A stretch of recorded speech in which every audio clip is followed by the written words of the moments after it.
This is how to install mods for Mass Effect Andromeda.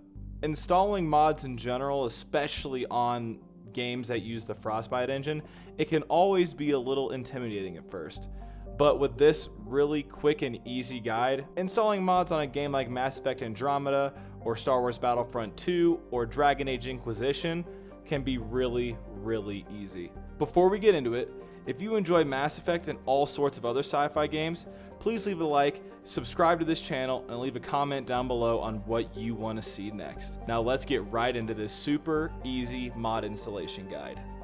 The only thing you need to have prepped on your computer and with your games is to have some sort of file compression software. The most popular and easiest to use for these are Winrar or 7-Zip. Your computer might already have them in some instances, but if not, just go to either Winrar or 7-Zip and download their free program and you'll be all set to go for installing mods. The next thing that you are going to want to do is install the Frosty mod manager. This is the application that allows you to install mods into any game using the Frostbite engine by EA.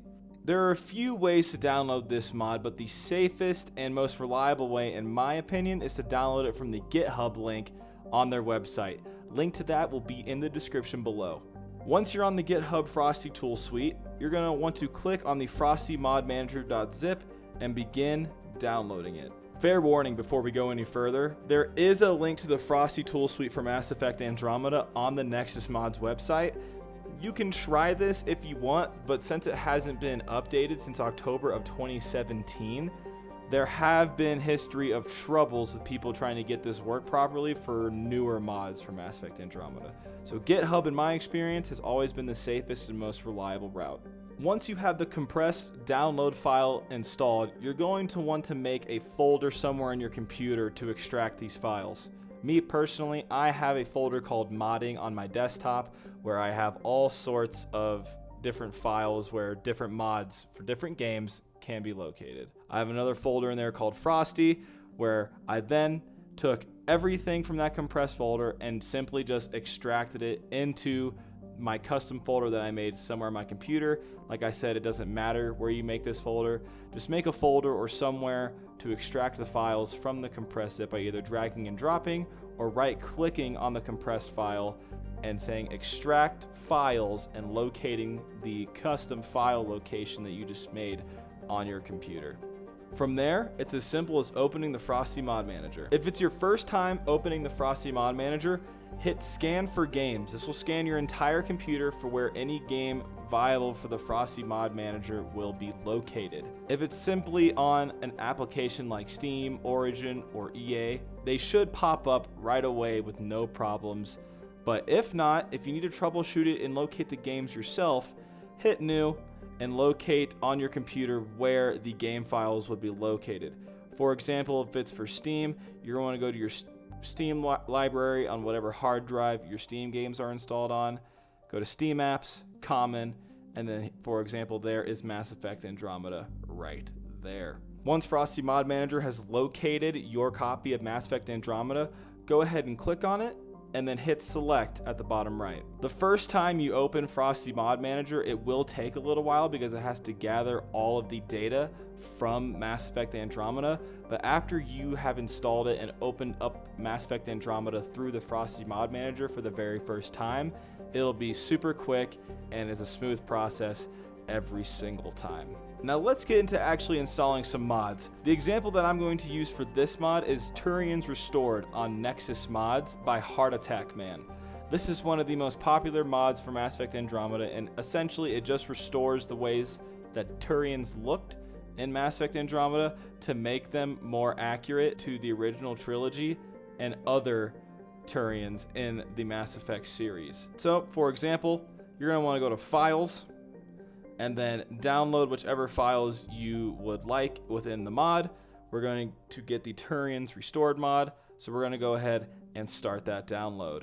Once you have the mod downloaded, it'll come in either Winrar or 7-Zip in that compressed file that we spoke about at the beginning of the video. Now to install the mod into Frosty Mod Manager and Mass Effect Andromeda, it's as simple as opening up the compressed file and dragging and dropping everything within that file. In this case, it is simply just the Turian's Restored mod file. And boom, there it is, simple as that. Just because we have drag and dropped the Turian's Restored mod into our mod manager, that does not mean that the Turian's Restored mod is applied within game yet. Good news is this is just as simple as well. For whatever mods you want applied in the applied mod section, just go ahead and double click it here in the available mods tab. As you can see, it was added to our applied mods load order, and now it should be able to load all these mods at the same time into Mass Effect Andromeda. Just for double assurance purposes, I always like to click apply mods as well. You don't really have to. It's just one of those things. To remove mods from the Frosty mod manager, all you have to do is click on remove mods and it'll delete itself from your load order and the Frosty mod manager. Now, next is a very, very important note. This is something that is crucial to making sure your mods work in game. It's very simple, but it's a little bit of a different step when launching mods compared to some other games potentially. If you want to launch Mass Effect Andromeda with all the mods running in that application, you need to launch the game through the Frosty mod manager every single time. If you launch the game in Steam, for example, it'll load up just that base version of the game with all of the vanilla stuff within the game. It won't load up with any of the mods you have installed. So for all your mods to be loaded into the game successfully, you must launch it through the Frosty mod manager, and that is what we will do right now. Once all the mods are applied, you will get this pop-up saying, do you want to allow this app to make changes to your device? This will pop up every time you launch a game through the Frosty mod manager. Just hit yes, and it will start applying the mod data to your game, and it will automatically launch the game for you. Once you are in Mass Effect Andromeda, the menu should look the same to you unless you have some sort of menu changing mod, but Frosty mod manager doesn't change your progress in Mass Effect Andromeda at all. You can go to any of your characters on any of your save files and it'll all still be there from the vanilla game, just with your mods applied to those save files now. We are now loaded into one of my random Mass Effect Andromeda save files, and as you can see, there are mods all over the place here. We have Cora with her alternate appearance mods going on, and then I have Ryder with some alternate stubble beard option mods, and it's really just as simple as that. You can play the game as you would normally, just with your mods installed. Like I said, this is a really simple process, and modding Mass Effect Andromeda is something that everyone should be able to do. It makes the game that much better, so I hope this video really helped you guys out. Again, if you guys want to see more Mass Effect and sci-fi gaming content on this channel, please leave a like on this video, leave a comment down below what you want to see next, and subscribe for all things Mass Effect and sci-fi gaming. Thank you guys.